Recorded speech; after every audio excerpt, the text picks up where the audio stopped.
प्रिय विद्यार्थियों, आप सभी का एक बार फिर से स्वागत है। और आज हम आपको बताएंगे प्रकाश का विवर्तन, डिफ्रैक्शन ऑफ लाइट। देखिए, प्रकाश की तरंग प्रकृति के कारण जो उसमें गुण होते हैं कि प्रकाश सीधी रेखा में चलता है, प्रकाश में परावर्तन होता है, अपवर्तन होता है, व्यतिकरण होता है, ध्रुवण होता है। ऐसा ही एक गुण है प्रकाश का कि वो विवर्तन भी करता है। अब विवर्तन हम किसको कहेंगे, आज हम इसको समझने का प्रयास करेंगे। देखिए, जब प्रकाश, आप सभी जानते हैं, प्रकाश एक सीधी रेखा में चलता है और जब प्रकाश के मार्ग में कोई अवरोध आता है, कोई ऑब्जेक्ट आ जाता है, तो उसका किसी पर्दे पर एक छाया बन जाती है, उसी के आकार का एक प्रतिरूप बन जाता है, छाया जिसको कहते हैं, शैडो बोलते हैं। ऐसे ही अगर प्रकाश स्रोत के मार्ग में हम एक कोई ऐसा पर्दा लगते हैं और उसमें एक बीच में एक छेद कर दें, तो हम देखते हैं कि जो पीछे दूसरा पर्दा होता है उस पर एक प्रकार से, यानी यहाँ पर ये हमारा कोई बल्ब है, ये कोई बल्ब है और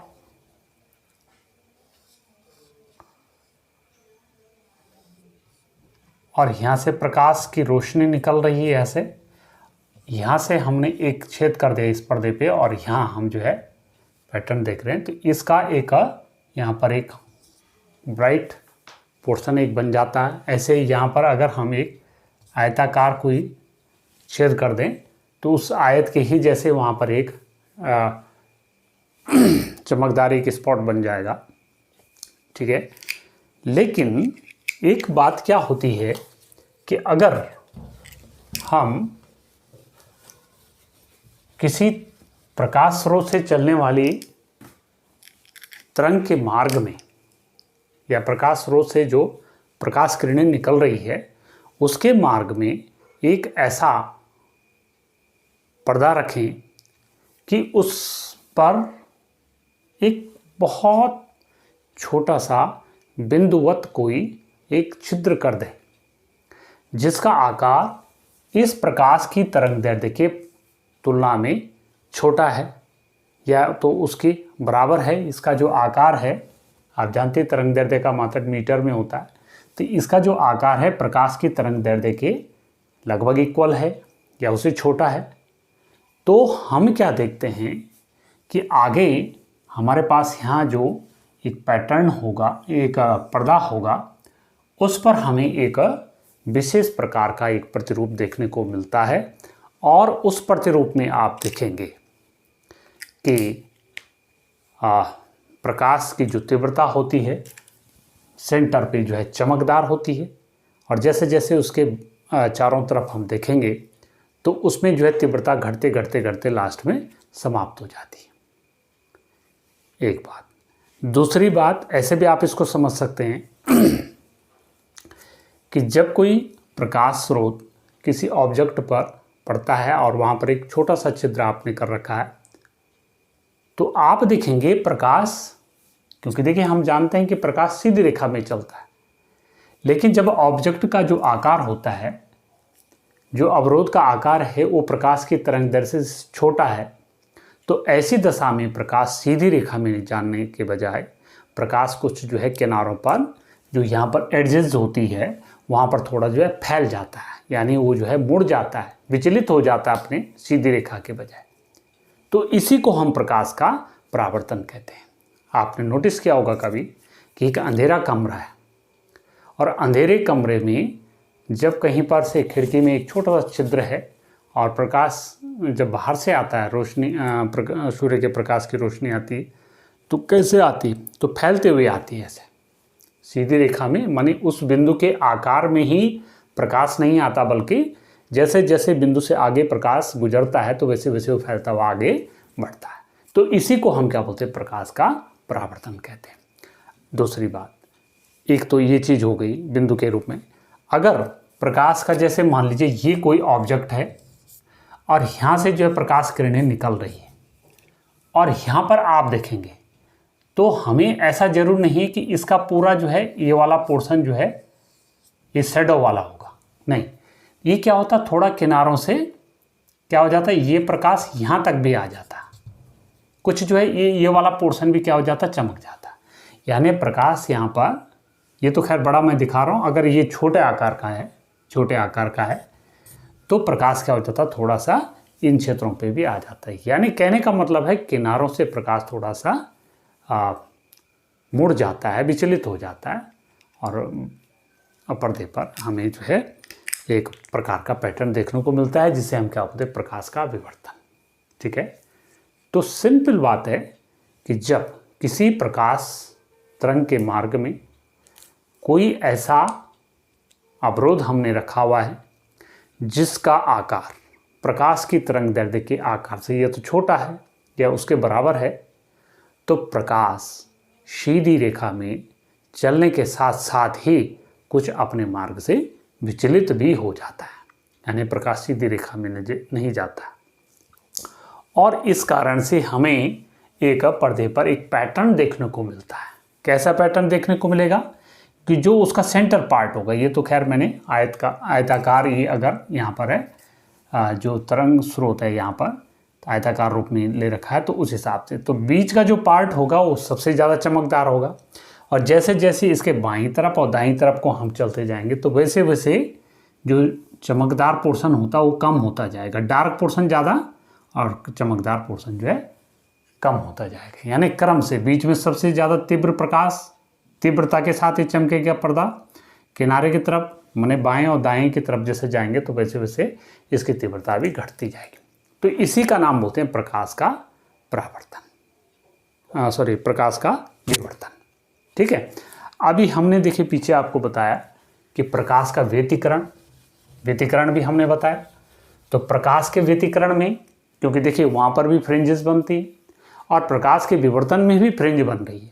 आप ये देख रहे होंगे कि बीच की फ्रिंज सबसे चौड़ी, जैसे जैसे इससे दूर जा रहे हैं वैसे वैसे फ्रिंजों की चौड़ाई जो है घटती जा रही है तीव्र की, और डार्क फ्रिंज की चौड़ाई बढ़ती जा रही है। तो व्यतिकरण और विवर्तन में क्या अंतर है, देखिए 4-5 मोटे मोटे अंतर हमें देखने को मिलते हैं। पहला देखिए, व्यतिकरण जो पैटर्न है कला संबद्ध यानी दो कला संबद्ध स्रोतों के कारण जो तरंगें निकलती है, प्रकाश तरंगें निकलती, उनके कारण व्यतिकरण पैटर्न प्राप्त होता है। जबकि इसमें क्या होता है, इसमें अगर हम बात करें, इसमें ये जो तरंगाग्र चल रहे हैं तो तरंगाग्र पर द्वितीयक तरंगिकाओं के कारण जो है विवर्तन होता है। ठीक है, क्योंकि देखिए जैसे यहाँ पर है तो यहाँ पर से जो यहाँ पर जो कण होगा उससे द्वितीयक तरंगिकाएं निकलेगी, ये गोलीय तरंगाग्र के रूप में आगे बढ़ेगा। ठीक है, और इन गोलीय तरंगाग्रों के कारण ही विवर्तन हमें देखने को मिलता है, क्योंकि प्रकाश फैल रहा है। दूसरी बात,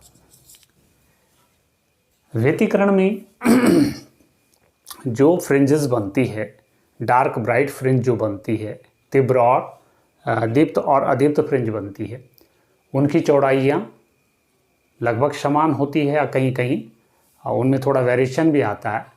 लेकिन इसमें जो फ्रिंजेस की चौड़ाई बनती है वो बिल्कुल असमान होती है, क्योंकि सबसे बीच की जो फ्रिंज होती है वो सबसे ज़्यादा चौड़ी होती है, यानी सबसे तीव्र प्रकाश वाली होती है।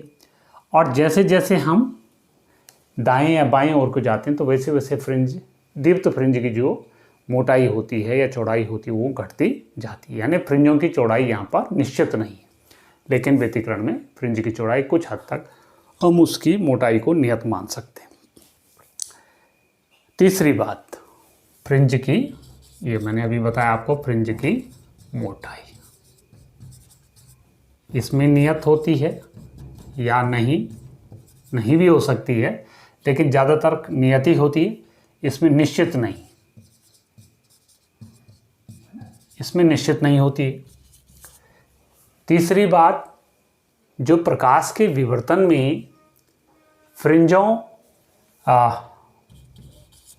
फ्रिंज दीप्त व अदीप्त की तीव्रता निश्चित होती है।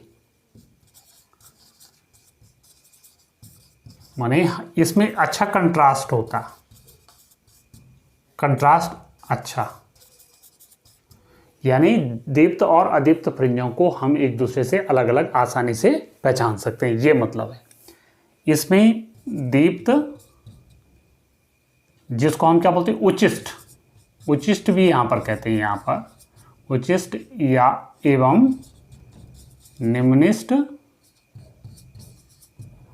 फ्रिंज में कम अंतर, इसलिए इनको अलग अलग, कंट्रास्ट यहां पर कम होता है, कम। तो ऐसे इसमें कुछ पॉइंट है जो आपको याद रखना है, और इस प्रकार से हमने ये आपको बता दिया है। 3-4 पॉइंट है जो आपने समझने हैं। तो मुझे लगता है कि आप इस चीज़ को समझ गए हैं, और फिर आगे मिलते हैं हम प्रकाशिक यंत्रों की विभेदन क्षमता के साथ। तब तक के लिए आप सभी का धन्यवाद।